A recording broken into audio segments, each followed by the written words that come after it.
one of the more compelling and interesting questions in psychology from a variety of perspectives, from the clinical perspective, from the social perspective, from the behavioral neuroscience perspective, from the learning perspective, from a behavioral psychological perspective, is this question of addiction.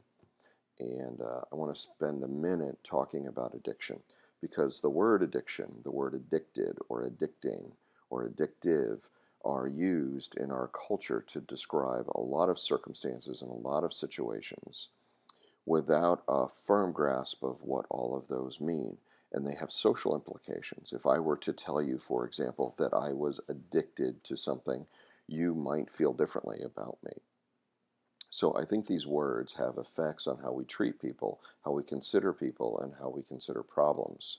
I think but the problem is that this is such a multifaceted and dynamic process or issue that it means a lot of different things to a lot of different people. But let's talk through a few of those things and try to come to some agreement on what these words might mean. Addiction at its roots, I think, is compulsive and damaging. It's something that we do over and over again. Okay, either taking a drug or engaging in some activity. But it's not just taking drugs that make them addictive. It's the fact that we think that addiction also is damaging. Damaging to your health, damaging to your financial situation, damaging to your social situation. It may be one of all of these three, but it has to damage you in some way. It has to hurt you in some way. Um, to say that something is addictive because I do it over and over again is really missing the point. I think addiction culturally, psychologically, when we're talking about it in the context of intrapsych or any other course, um, is it's the damaging aspect that's the most important thing. Um, so you've probably heard that there's many biological features to addiction, that it's possibly that it has some roots in genetics and so on, that it might be an imbalance in brain chemistry or the brain might have been hijacked. And in fact, recently, even some leading neuroscientists have called it a brain disease. Um, there's all sorts of research on genetic predispositions. That is, that if your father was an alcoholic, you're likely to be an alcoholic, and so on. The genetic load, the heritability of addictions are often stressed in a lot of different places. And the thing that we have to be careful about is that um, most of our theories of addiction, most of our theories of the brain involvement in addiction, while incontrovertible, I mean, the brain is the organ of behavior, right? It enables us to do things. So, in one way, addiction has to involve the brain. But our theories and hypotheses about what brain structures or what brain chemistry is involved hasn't worked out really well. For example, for a long time, everybody thought that dopamine was the critical reward and addiction neurotransmitter, or we thought that the nucleus accumbens was the critical structure in the brain that required for addiction. And those two hypotheses have not worked out. There are exceptions. There are mice without dopamine that become addicted to drugs. There are people without nucleus accumbens or accumbens that become addicted. So there are exceptions to these statements, and that's what we got to be concerned about. Your genes are not don't determine your behavior fully. There's a lot of features, and I'm going to get to that at the end. I'm going to talk a little bit about some exceptions to these rules or some things to think about. Um, what I do want to talk about, though, is some real processes in addiction, physical dependence and drug tolerance. Physical dependence is a real sort of process that we can observe and recognize, and it may be one of the components important in addiction, and that is that lack of the compound or activity creates cravings or withdrawal symptoms. So, in the case of a drug addict, a person who uses heroin or opiates, what we might see is we might see them get sick, feel nauseous, get the shakes, feel cold. Delirium tremors are the result of withdrawal from alcohol dependence. So physical dependence can be really real. Um, Again, it has two parts. That is that lack of the substance produces cravings or withdrawals. The second part is that administration of that substance immediately removes these negative side effects. So if you want to eliminate the delirium tremors from alcohol abuse, all you got to do is drink. Or if you want to remove the nausea from lack of heroin, all you have to do is take heroin. Um, so that's what physical dependence is. Drug tolerance is another real feature that we can experiment with, and we've demonstrated in experiment after experiment, and that is that more of the stuff is needed for the same effect. Now, not all drugs produce tolerance. There are many drugs that don't produce tolerance. It seems like their activity is not. Tolerance, by the way, is an active process of adjustment. In fact, we think it involves learning, a form of learning we call Pavlovian conditioning. That's really quite interesting, and we'll be talking about it, I'm sure, later in the semester.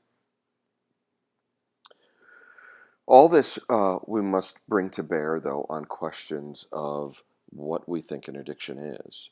My daughter says that she's addicted to Minecraft, and that's a particular use of the word. I would never say that, and that's something she's learned to say by talking to her friends at school and online and various things.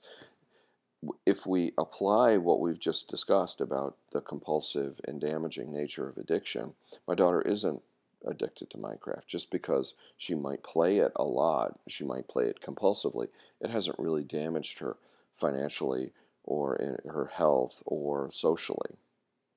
Some people say that they're addicted to buying shoes. And yes, many women love buying, maybe men too, but generally we stereotype this as women like to buy shoes.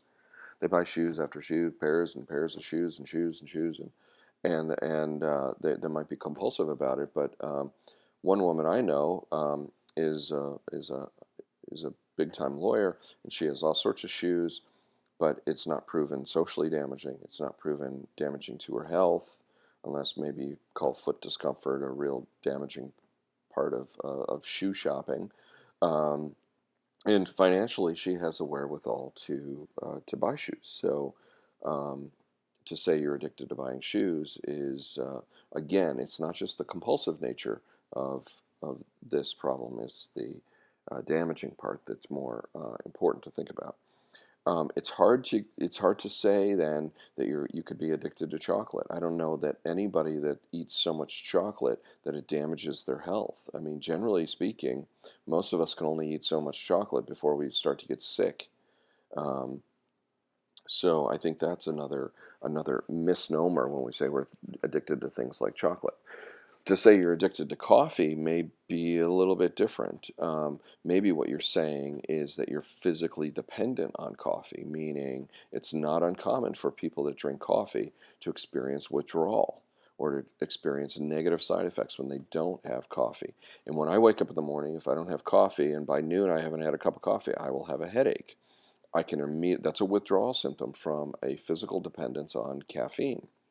Once I drink a soda with caffeine or have a cup of coffee or a cup of tea or something with caffeine, the headache goes away. That demonstrates that I'm physically dependent on that substance.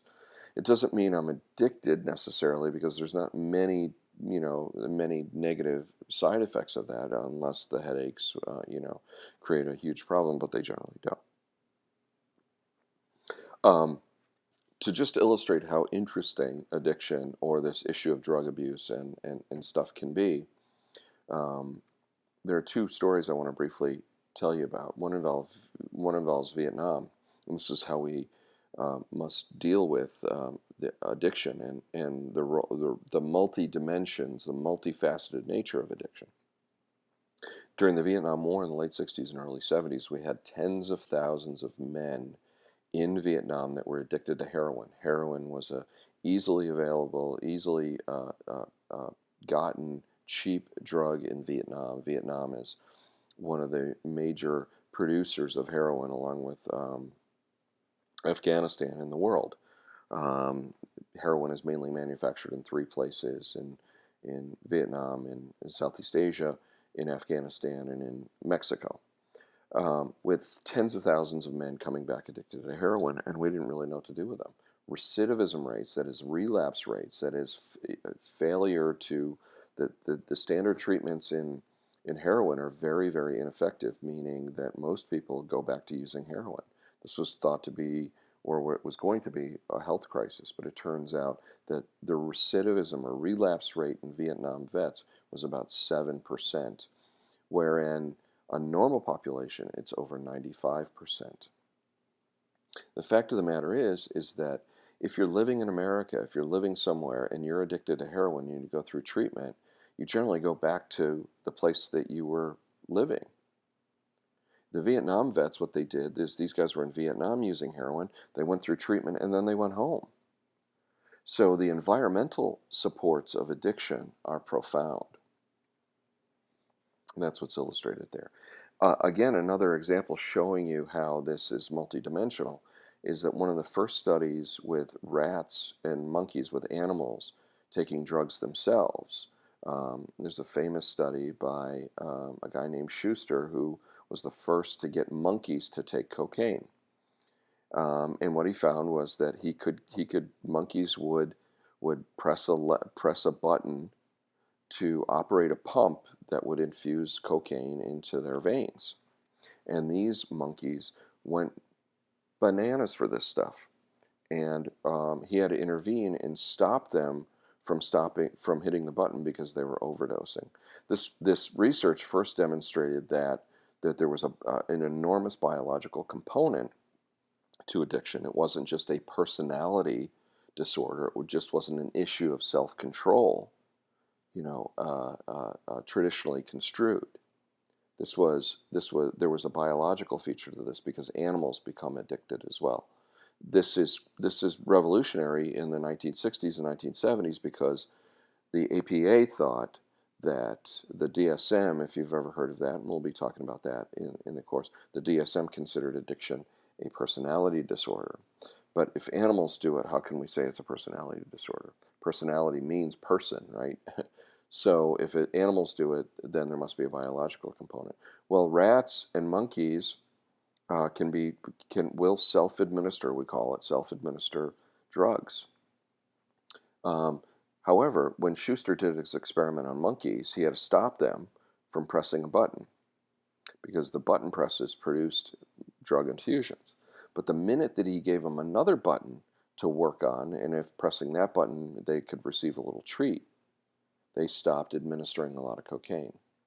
Likewise, in rat studies, if you keep a rat in a cage by himself and offer him cocaine water, he will drink a lot of cocaine water and get really high probably and become what we would say addicted or physically dependent on that cocaine.